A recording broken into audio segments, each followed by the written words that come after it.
sell really well. They're fun, and I'm sure there are other things with weight that you could put in them. Cinnamon sugar. Have you tried that?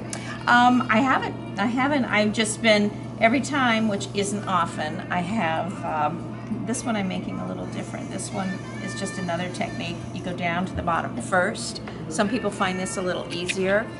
So instead of making the cone first, I'll just go all the way to the bottom, get that bottom defined with the clothespin, and then I'll hold my left index finger on the inside, and I'll make the second hole right here. She says with ease. Bring this up and in. Oh, the clays, this clay, I love B-Mix 5. It's a really nice clay. And then just put my little finger on the inside and bring it up and in.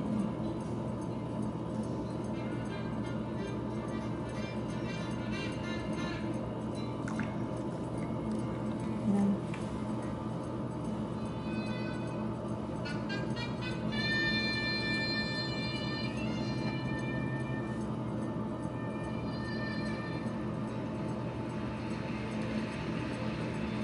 What would you say the height of that inner piece is when you're done? maybe 2 inches, 1.75 to 2 inches, I would think, somewhere right in there. And I flatten the top a little bit. I just found, I noticed that some of my salters when I first made them were kind of, you'd shake them and then another piece or two would come out, which isn't a big deal. But I thought, well, I wonder how I can change that. And that's what I like about clay.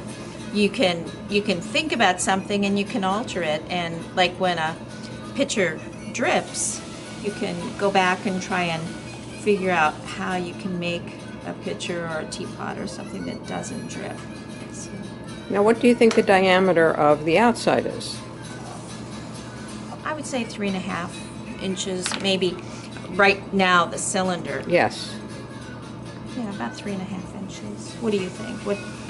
Some people have a really good sense for size and weight, and I'm okay, but I'm not real great about that. You're great, Barbara. I enjoy it. That's the thing. It's hard not to enjoy getting my hands in clay.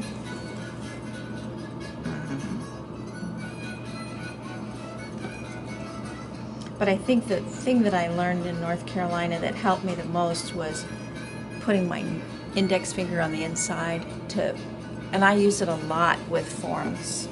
And until I watched a potter doing that and asked him about it, I hadn't thought about putting my finger on the inside, and it really keeps the inside more steady for closing it up. It seems to put a little brace in there. I have a video of potters in the Middle East and the Far East closing up tall jugs, and all they do, they build them up, and when they get it about this big, they just take their finger and they go wink, and it's closed. And I'm like, how do you do that? So this one is taller, and you don't want it quite that tall. You can play with the size and the shape once you get it closed and the air is trapped inside. I can come down here and make it kind of, a different shape. Some people, but I find that shape's kind of awkward for a hand, so. And actually, when you play with it a little bit,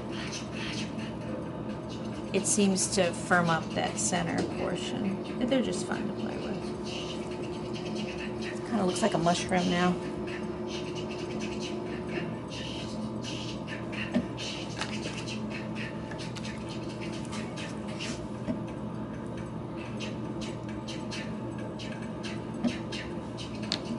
That gives you kind of a ridge down there to hold on to.